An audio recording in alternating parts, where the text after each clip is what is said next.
1948. Ego et zone de confort. La zone de confort est l'apanage du cerveau, il élabore, la renforce et la maintient. Naturellement, le cerveau procure à son hôte, la conscience, un lieu, une place qui lui correspond, où elle apprécie de s'y retrouver. Cette zone de confort porte-t-elle bien son qualificatif? Oui pour la personne concernée, mais pas nécessairement de façon générale. Ainsi, la zone de confort d'une personne dépressive contient tous les ingrédients contribuant à maintenir cet état particulier, et surtout de le rendre sécurisant. Car le cerveau, reconnaissant les symptômes et ce qu'il crée comme attitude, produit un environnement psychique adapté.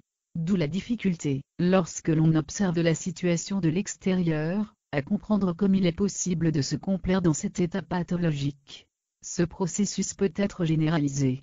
Postulons donc, autant de personnes, autant de zones de confort. Comme pour les empreintes digitales, il n'existe pas de cerveau identique pour toute l'humanité. Dès lors, si des similitudes apparaissent dans les zones de confort, chacune possède sa touche personnelle. Donc, qu'est-ce qui peut être à l'origine de cette zone, et comment expliquer les similarités? Le cerveau se modélise tout au long de l'existence, chaque action l'affecte, et d'autant plus qu'elle se répète, c'est l'apprentissage et la plasticité cérébrale.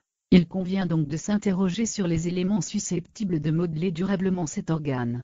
On peut citer l'éducation, les conditionnements, les affects. Or, tout cela s'avère étroitement lié au modèle sociétal dans lequel surnagent les personnes, et qui imprègne durablement les consciences.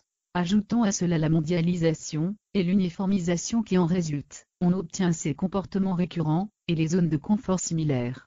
Et l'ego dans tout cela? Eh bien il se construit patiemment, faisant son miel de tout ce que capte et restitue les émotions et les réflexions plus ou moins conditionnées. Il devient ainsi un expert dans l'édification des zones de confort pour mieux s'y installer. On reconnaît bien la lentité perverse dénoncée à l'envi par nombre de mouvements religieux, spirituels et philosophiques, le gardien du seuil empêchant l'accès à la connaissance de soi. Doit-on, après ce constat amer, en rester là? Non. Alors, reprenons.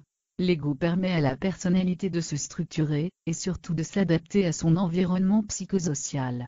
Or, cet environnement ne s'est pas fait en un jour, mais résulte d'une accumulation de pensées savamment architecturées pour élaborer le modèle sociétal. L'ego crée donc un lien puissant entre ce modèle et la zone de confort.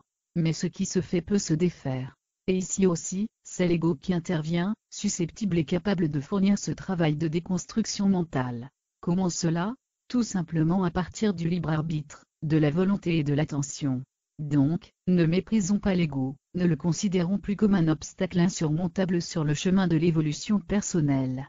Si nous le voulons, il deviendra un allié sûr, indéfectible, le canal privilégié pour accéder à la connaissance de soi, là où toutes les zones de confort sont abolies.